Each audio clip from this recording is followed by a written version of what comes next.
Welcome to Your Career Unscripted. I'm your host, Jane Bernhard. I will be interviewing business leaders and recent graduates on the different perspectives, strategies, challenges, and advice on building meaningful careers across different generations. There's no right way to build your career or live your life. And I'm so excited that this show is in collaboration with Texas Immersive Institute at the University of Texas. We hope to help you define success on your terms and not anyone else's. Our guest today is Kasia Borowiec. Kasia is a director at MediaLink, a boutique media and marketing consultancy. At MediaLink, she works with major brands, agencies, and tech platforms across their corporate strategy, marketing transformation, and private equity practice areas. Kasia recently graduated with her MBA from Columbia Business School, where she specialized in media and technology and interned with Audible and Paramount. Prior to CBS, Kasia was chief of staff at two tech companies, LivePerson and Zeta Global.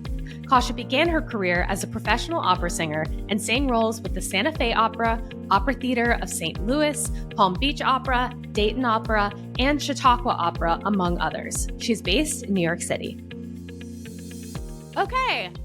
Kasia, I'm so excited to have you on the podcast. I'm so excited to be here. Yeah, you are such a wonderfully kind, creative, intelligent, and compassionate person. You absolutely helped me get through business school, and I'm so excited to be able to share your story. I think it's very unique to pivot from being an artist to working in business and working in media. And so I very much admire your path and just who you are as a person.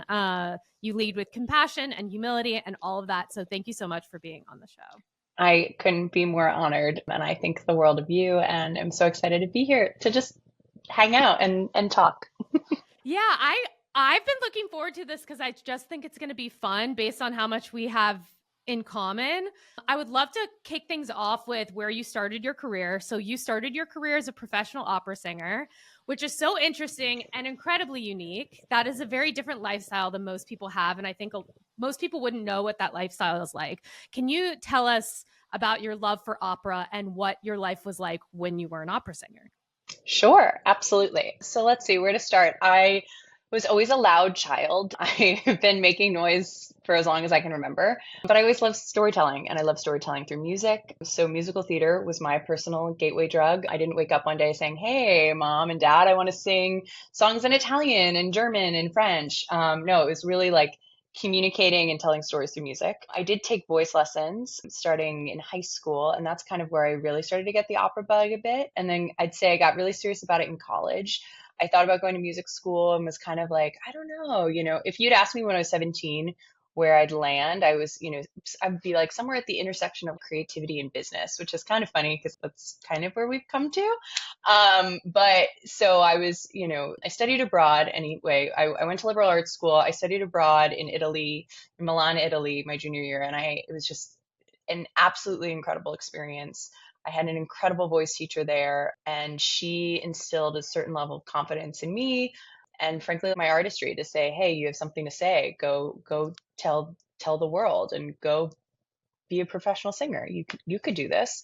And so from there I went to music school. I went to Manhattan School of Music, did a master's in voice performance, and then started pursuing a career as a professional opera singer. And I did it for 5 years. It was as crazy of a whirlwind as it sounds. It meant I lived 9 months of the year on the road. I lived in multiple different cities for long periods of time, anywhere from like 3 weeks to 3 months. I made incredible friendships through all of it and got to, kind of see the world through music, which was, just like kind of as cool as it sounds. That's amazing. I have so many questions. When you talk about the lifestyle of being a performer, that's obviously something I've also experienced, although musical theater and opera, I'm sure, are a bit different. But the lifestyle is very difficult, especially when you're auditioning for things constantly. There's so much rejection in the arts. What was it that led you to pursue something else? Were you like, I fully want to go into something different? Did you have a spark of wanting to move into the business world? Because you mentioned wanting to be in both the business and the creative world. Can you tell us a little bit about your pivot? Yeah, totally. So I'd say it didn't necessarily, there wasn't like a light bulb aha moment of like, hey, I'm ready to leave my singing career. The reality was it was a huge part of who I was personally. I had invested so much into it. My whole world revolved around singing. But I was at this point where I was also, frankly, like burnt out. I was not really able to be present in the moment. I was doing incredible gigs, singing dream roles, and I was so worried about how I was performing on that day. Would the, general or artistic director want to bring me back for the next season? What would happen if I got sick and then wouldn't be able to perform? In the opera world, if you're sick, you don't get paid to do the performance. So there were not only like ego things involved there, but like actual like fiduciary monetary consequences. And so, I just like frankly wanted a little bit more stability. When I was 25, it was the coolest thing to do was, pack up my life's belongings in my CRV and drive around the country and meet new people and do gigs. And as I was, nearing, turning 30, I was like, wouldn't it be cool if I got to go to my best friend's wedding because I lived in one place or have that kind of stability? And so so again, I wasn't like, oh, I'm going to leave opera, but I had a gap in my singing schedule. And I said, okay, let me just go try something new for a little while, see what's out there. And so I thought about working in arts development or fundraising because I at least had some exposure to it in the singing world. And frankly, I had a really hard time getting my foot in the door there. I couldn't explain, no one knew what it meant that I had sung all these roles at all these, prestigious opera companies. No one, who was hiring me understood the work that I had done and how it meant that I was, I'm sure we'll go into all the skills that you learn from the arts into the business world, but I didn't know how to articulate my story essentially. So I took a temp job, and that kind of like changed the whole direction of my career. But it was definitely a slow burn, but something that I realized that the realities of the lifestyle were challenging. And, you're always told that, but you don't know it until you're living it. Yeah. Okay. So, one of the focuses of this episode that I think would be really helpful for people is talking about the storytelling of coming from an artist career into something different. I had the exact same thing when I wanted to quit acting. I was like, what else can I do? Let me go into some performing arts administration thing or something that is like a direct parallel, because I didn't see how you could get from point A to point Z. I was trying to find a way into just something different. And it also was, even as a performer, going into like the theater business side, people didn't understand, you're just an actor. Why do you want to do this? Like all of that stuff. And now looking back, it took me years. I think it was after the first year of business school, after my PlayStation internship, and even after graduating, that I understood how to articulate the transferable skills and the benefit of being able to connect with people, of being able to understand the way different people think, of being able to present, of being creative and having a million ideas, of being musical. There's so many benefits, but I don't think that there are enough stories out there of how people can pivot. And I know that there are so many artists that are so capable of doing other things if they choose and want to do so, but are so anxious about figuring out how to do that.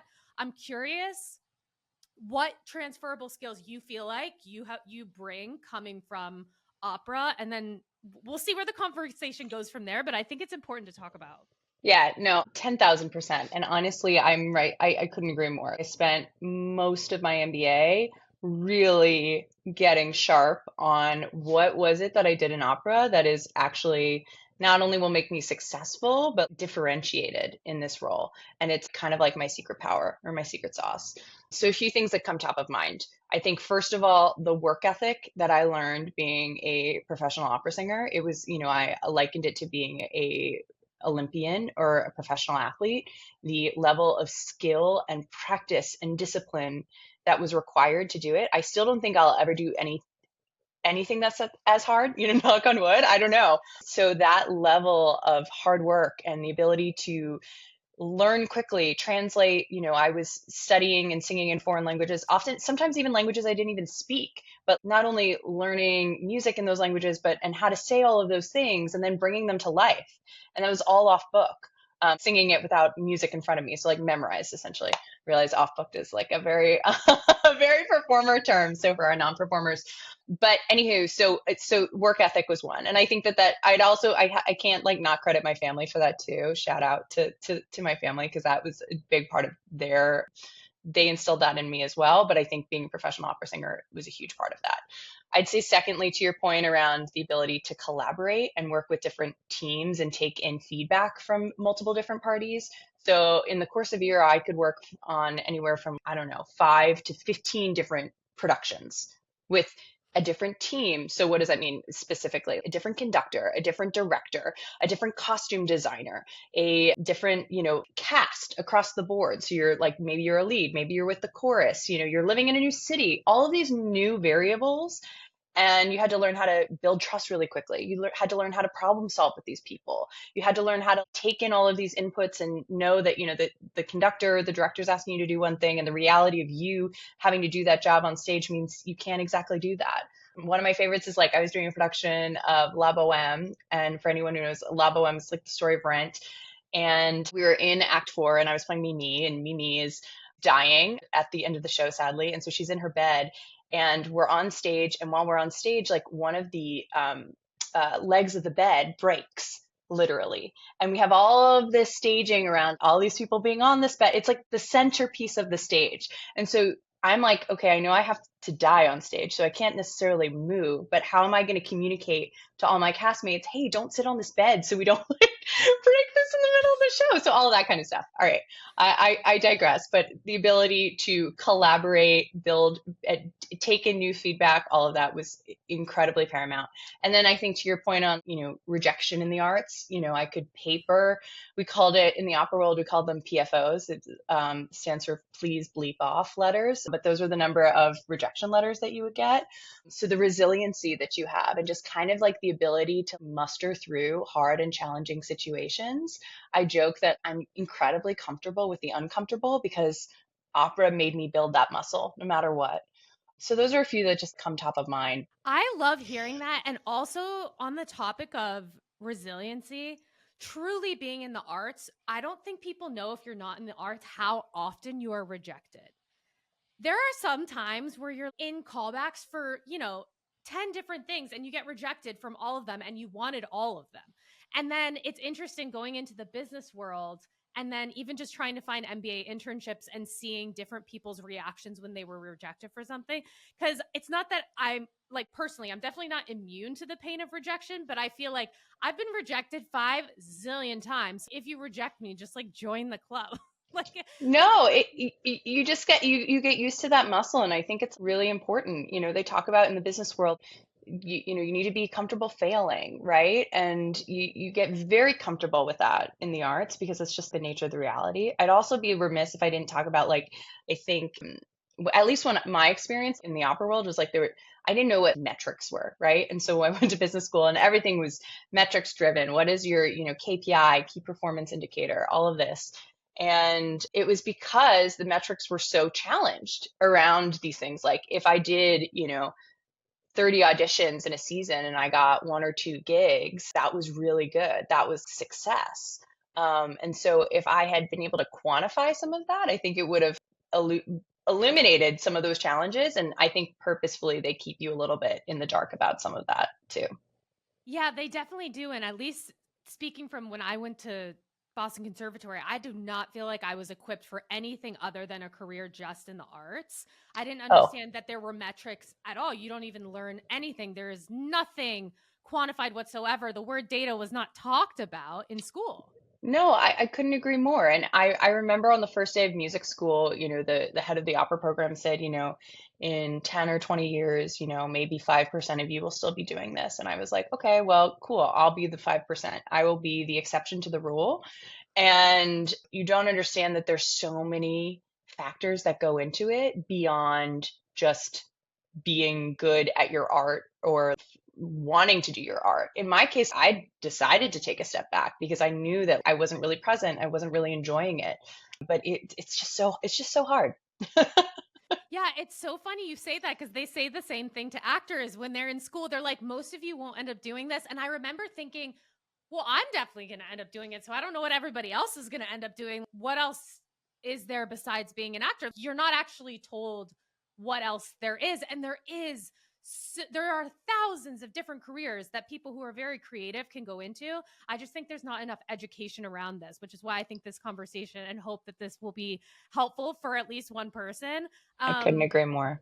Yeah. And I'm curious. So we both went to Columbia Business School. Why did you decide to get an MBA? You went to business school to pursue what? Yes. So I went to business school. Well, let me fill in the story a little bit. So I got a temp job at a conversational AI company called LivePerson based in New York. And I was a temporary EA for an assistant who was going out on maternity leave. And I was, going into that experience, I think a little nervous. I didn't know all of the corporate lingo. I didn't know what it meant to ping someone. I didn't know what a KPI was. I had no idea what all these terms were. And so definitely had some imposter syndrome, but I was just really fortunate that frankly, like the team at LivePerson not only accepted the fact that I had a non-traditional background, but like celebrated it. And they loved that I was able to bring all those things. Like I was able to bring my work ethic from opera. I was able to build relationships across the firm because I knew I had to ask a lot of questions because I just genuinely didn't know what was going on. I was able to, take in feedback and connect the dots and collaborate and do all these things. And so I was an assistant for about 3 months, and then I got the opportunity to join the firm as a chief of staff. And I think that was the perfect 10,000 foot, pre-MBA experience to kind of understand, okay, well, like, how do these companies work? What are all these different functions? What are, their business problems, as well as like the macro corporate strategy view, right? I had access to the C-suite, so I could understand, what are the things that keep the CEO up at night, right? Which are a lot of those questions that you ask in business school. So I was a chief of staff for about 2 years. I went from LivePerson to then this ad tech, martech company, Zeta. And I'd always had like the MBA, I guess, in the back of my brain once I started to work in the tech world. And it was, my parents met in an MBA program. My sister graduated from Stanford the year I started at CBS. So it was always like kind of in the back of my head of, hey, this is a potential option. But I would say there were two things that were like top of mind of really drove me like why at that specific point. One was like I knew that I had, developed a really strong brand around like I am this very non-traditional talent, and I, former opera singer turned chief of staff, working in finance and working on an IPO and all these really cool, incredible things. But when I thought about, my long-term career, like what did I want it to look like? I knew I wanted it to be more than just the story of opera singer, chief of staff, right? So I knew that business school would be a vehicle for that. And then secondarily, when I think about, 17-year-old Kasia deciding to go to a liberal arts school and like, can I work somewhere in the intersection of creativity and business? I felt like business school would be the perfect, vehicle to help me do that as well. And so that's what led me to CBS. What's so interesting is when you talk about your pre-MBA career kind of prepared you to start thinking like a business school student. So before I went to Columbia, I didn't have that pre-MBA time. I literally only had the acting. So when you're talking about all those terms, pinging someone, KPI, all that stuff, when I got to Columbia, people were saying those words and I'm Googling, what is a KPI? Like literally, what is everyone saying? I have zero idea what anyone's saying. So I'm really curious to hear about your first semester at CBS. I know about it because we're friends, but I want other people. I want to talk about it with other people because it is different when you're not someone who just comes from strictly a finance background or an accounting background or a consulting background, and you weren't a consultant for 8 years. When you go into the core classes, for those that don't know, when you get your MBA, you have a core set of classes your first semester: economics, finance, accounting, all of those things. For me, I hadn't taken an academic class literally since high school. I had no idea what was going on in any of those classes. I literally might as well have had a camp out tent in the library for the amount of tutoring that I had. Can you tell us your experience of first semester? Did you have a culture shock? Did you feel prepared? And what helped you get through it? Yeah, no. Oh, I mean, it's culture shock no matter what. And I think, we have this experience of maybe we feel like the ice was somehow colder for us because we came from these non-traditional backgrounds. But I actually think like, I mean, having polled enough people, I think everyone has a really hard time first semester of business school. I don't think I've yet to meet someone who said I was prepared for it because you've got not only all the academic pieces of it. You've also got this huge piece on career and there are a lot of people who are starting this recruiting process. So that's a whole vehicle in and of itself. And then there's even the social component, right? Of people are, trying to build relationships and not only professionally, but personally. And there's all of these different dynamics at play. So was I overwhelmed? Absolutely. Was it one of the hardest things I think I have done? Yeah, absolutely. And when I talk to, I try to talk to as many artists and people thinking about doing an MBA as possible. I'm always, very adamant on sharing if you can get some pre-MBA experience or just a level set of what's going on in the corporate world, right? Or be in a role, even if you're an assistant, you can even understand what is this person's job? What is the team's role? How does this fit into the broader spectrum? You can attend, company-wide meetings to hear strategy and different initiatives and product launches and all this kind of stuff. So you at least have some map, right? Because I'm with you. I think it's really hard to do when your experience is well, I can tell you about when I was in the opera world and I got a daily schedule and, or this was my, I had, costume fittings or sometimes I think the things that I did in my opera career feel so rote because I did them so many times. And I would, tell non-opera friends and they're like, what? You did what? You had to, it was just so different. But that first semester was extremely hard, extremely challenging. But I have to say, once you get through it, I think the rest of it, you kind of feel like you can do anything. And I'm very grateful for the confidence that instilled. Yeah. And what you said at the beginning about it being hard for everyone, it makes me remember when we first started, they had some talk where they were like, there's academics, there's career, and there's social. You can't prioritize all three. So Nope. pick. And so everyone has different challenges based on which of those they pick. For me, I had to choose the academic. I had no choice because I didn't know anything about the subject. Otherwise, I wouldn't have gotten through it. But it is challenging for people, especially if you're doing on-campus recruiting and you're doing 7 or 8 coffee chats a day. Sometimes it can be a little crazy. But speaking of the busyness in business school, I was always so impressed by you, by the fact that you were always interning during school.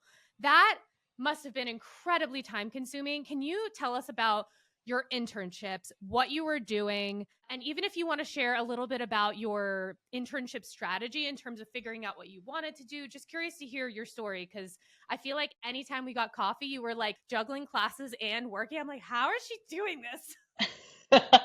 Yeah, there was a lot of coffee and a little lack of sleep, very little sleep that was happening. No, so I knew that my main goal in going was to really do this career pivot and make sure that I had, I wanted to make sure that I was considered for opportunities. And I knew that not necessarily every employer or every person you guys I met for a coffee chat would understand my story and my journey and my experience. I knew I was competing against, fellow classmates who had, spent 5 years at the world's top consulting firms or working in banking and all of these things.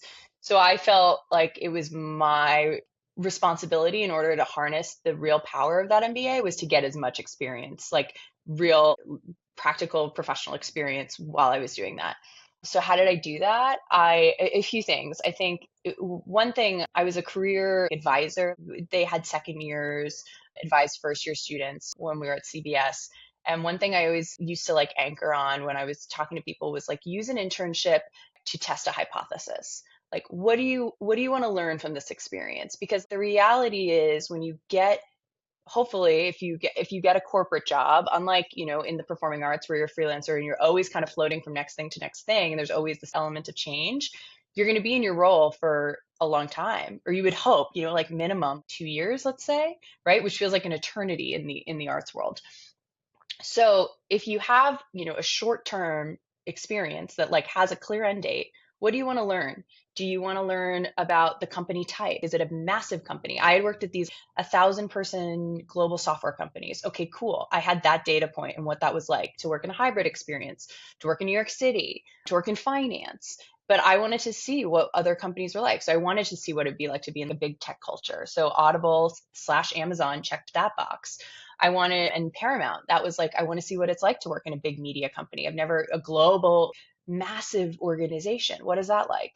Also functionally, right? So I worked in finance. What if I work in acquisition marketing when I was at Audible? What if I work in strategy and business development when I'm at Paramount? So to test out those theses.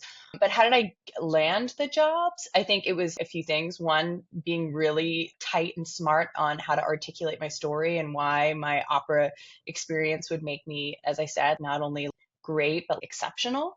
I think I spent a tremendous amount of time doing research and really trying to understand these companies, networking like a crazy person as like, I mean, you're the queen of networking. So like, I feel silly to even say that when I'm on a podcast with you, but I talked to loads of people and I leveraged my network. So one of my mentors from Live Person was at Audible, was instrumental in helping me land the role there. At Paramount, I, met with as many CBS folks as I could find on LinkedIn.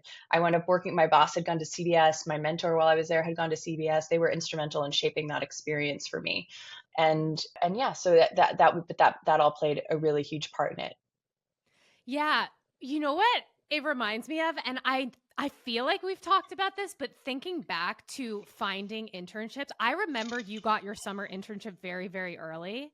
And I remember texting you being like, oh my gosh, congrats. Wait, what is your strategy for finding an internship? Because I think it was January and I had applied to like 12 internships and that's it. I didn't know that you were supposed to cast a decently wide net. And I remember asking you how many things you applied for, and it was way more than 12.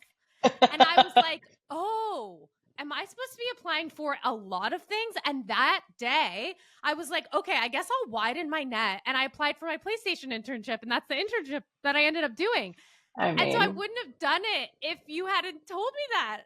no, well, again, there is no one way to do it, but I do think we're fortunate that, the arts toughened us to rejection, that I was like, I knew I was going to have to cast a wider net because in certain ways there would be certain hiring managers who wouldn't understand what my experience was. And it was really one of those things where, and I don't know if you felt this way, but it was always like, if I could have a conversation with someone and if I could connect with someone, they could understand what value I could bring to their organization. But if they saw me on paper, they were like, wait, this girl was an opera singer, she sang all over this place.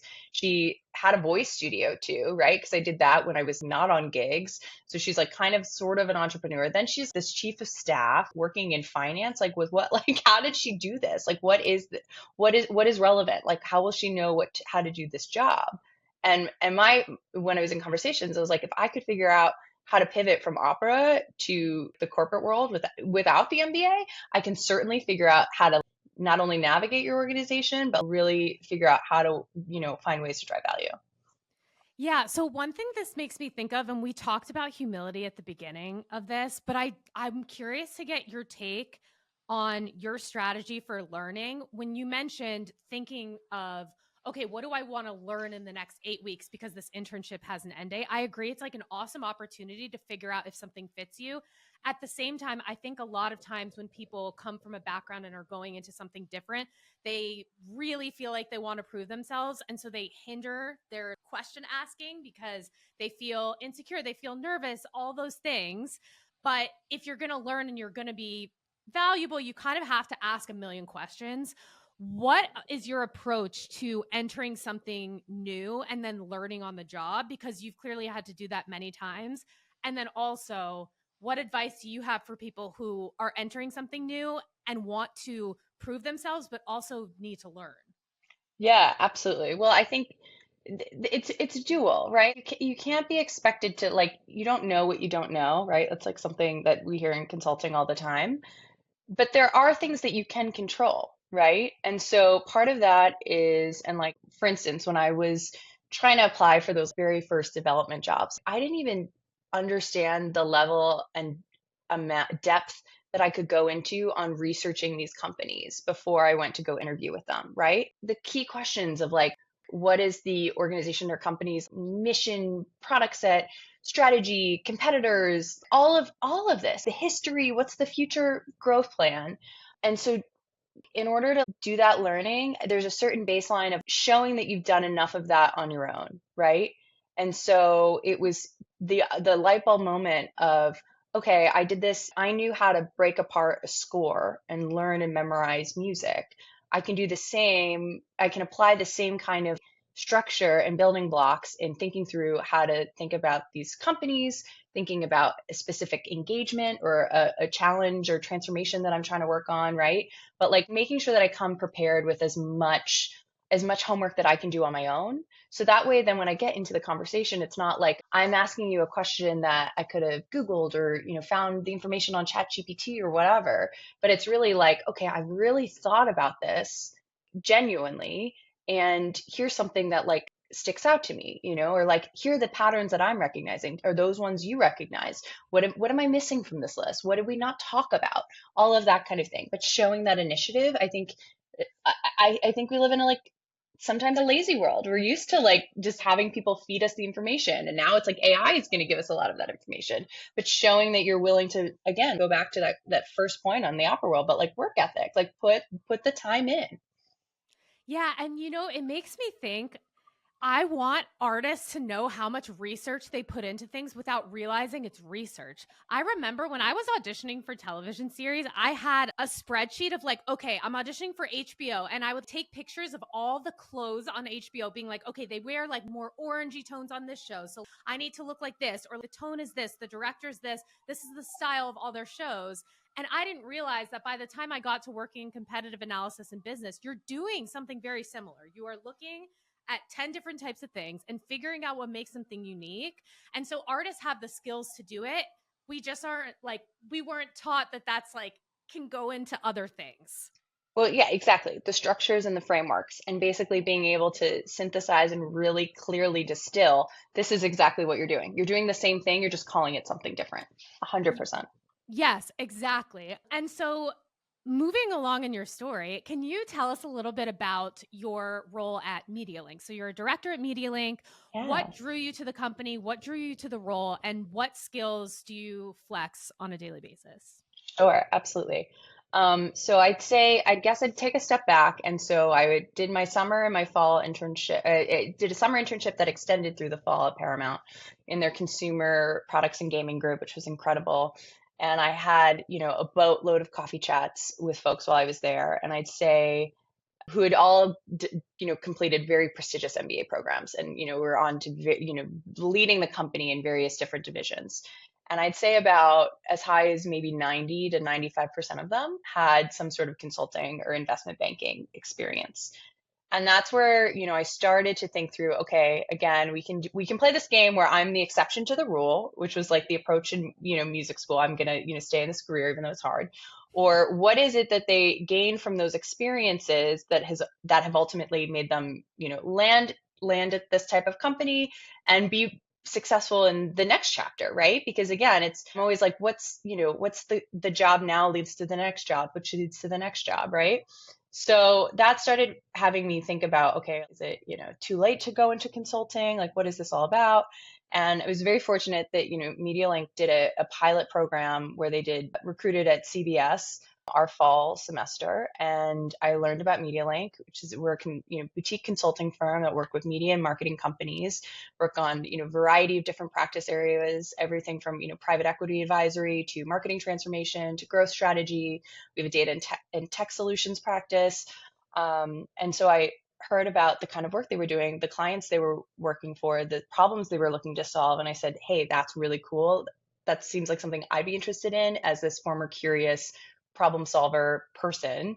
That's awesome. And when you reflect on your time at business school, are there certain lessons you feel like you take from CBS that either impact just your worldview in general or your work at MediaLink? So I think there are a few things. I think one, the confidence to go after and dissect really big and challenging problems. That's something that I was exposed, we're exposed to all the time in business school.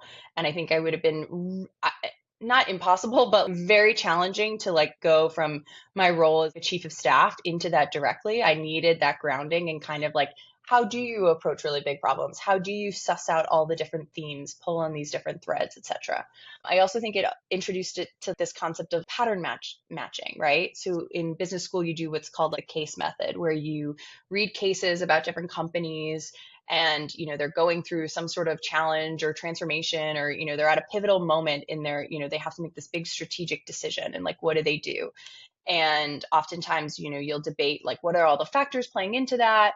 what do you think they should do? And then, because they're often historical, you can say, okay, this is what the company wound up doing. And then here were the lessons learned, right?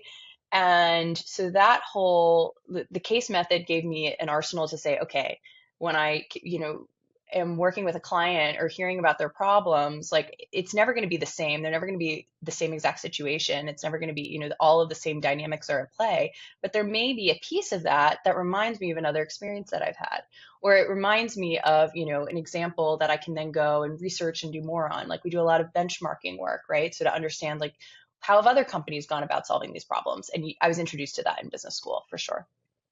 Yeah, it's another transferable skill. The adaptability component of things is huge.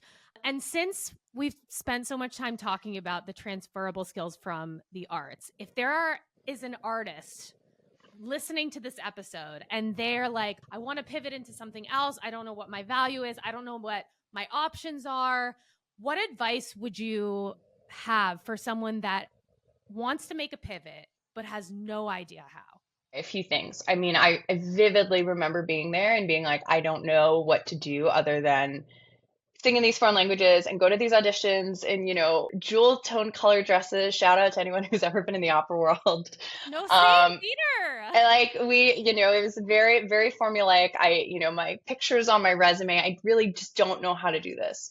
A few things. I think one, I wish I had thought about diversifying my interests, my professional interests when I was still a working singer. I think I was like sometimes occasionally not overly apologetic about the fact that I was working as a voice teacher as well, but I didn't think of that as like a vehicle that I could, I'm an entrepreneur. I'm literally building my own business.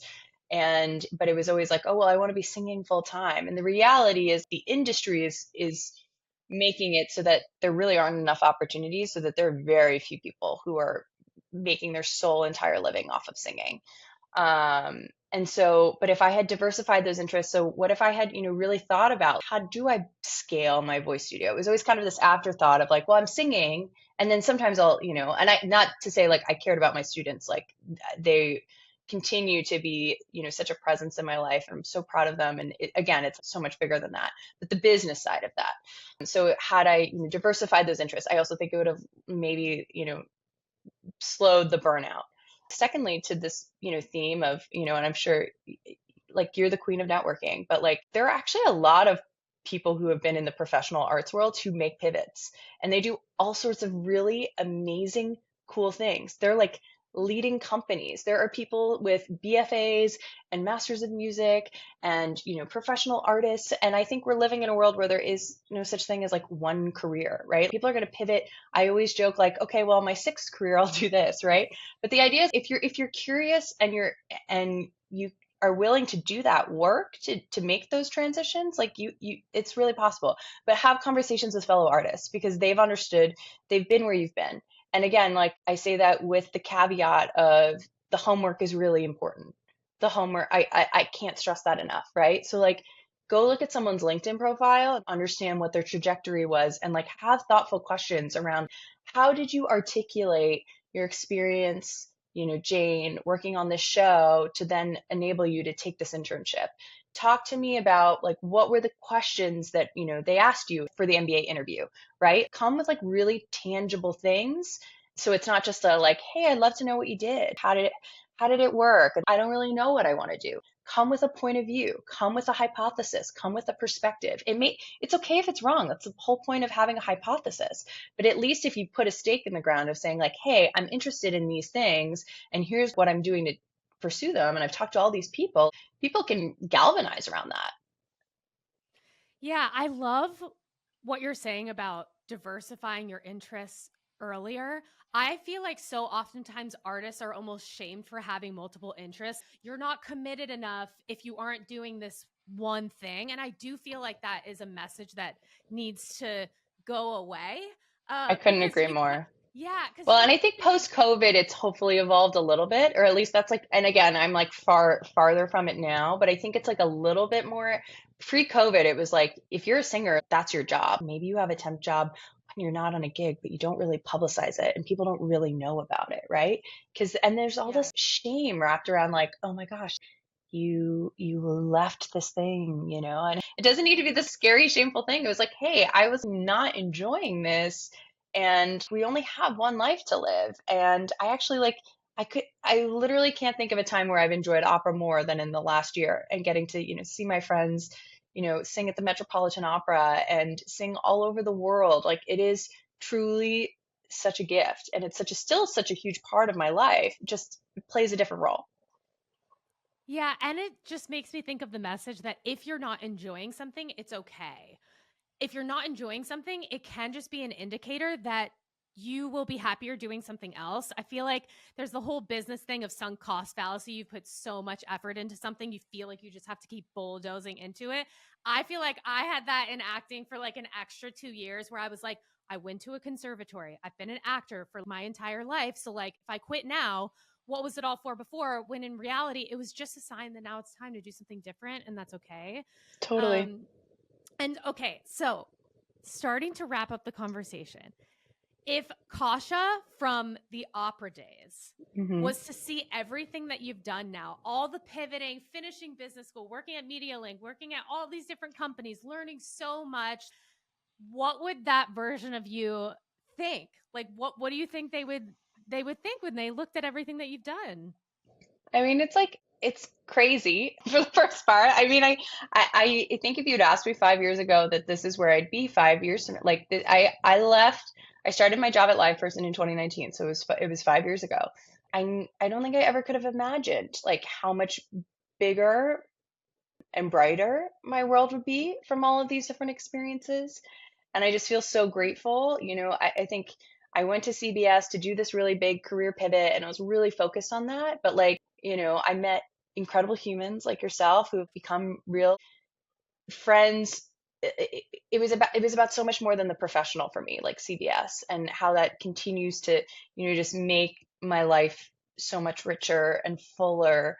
And also, like, and understanding that balance, right? Because at the end of the day, I always used to joke with my opera friends, it was like, you work to live or you live to work, right?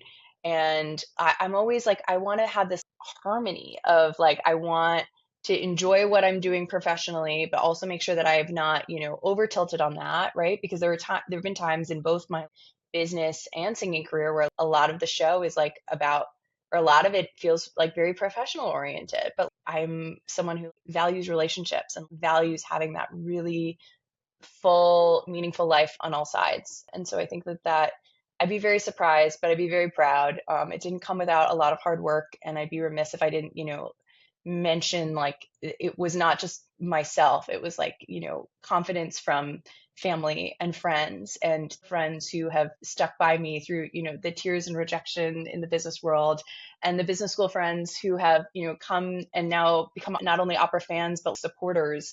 And to see those two things kind of jive and harmonize together is truly such a gift.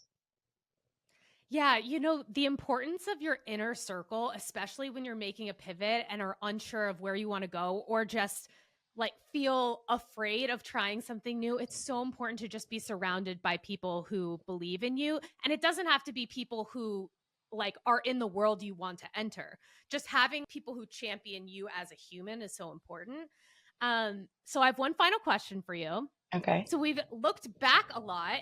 If we Hmm. look forward, what are your goals for the next few years? Is there anything you're like, I really want to accomplish this, or I really want to learn about X, Y, and Z?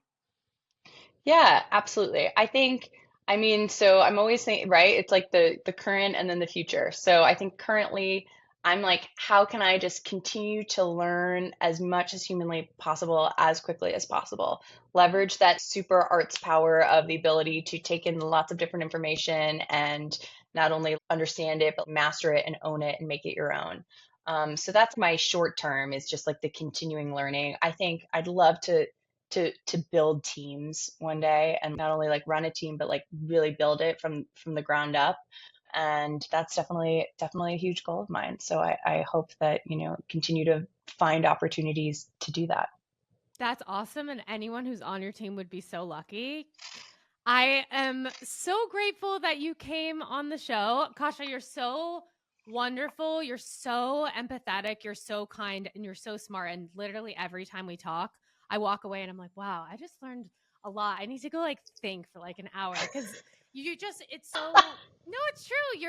Your worldview is very unique. So I really appreciate it. And I'm really excited to share the episode.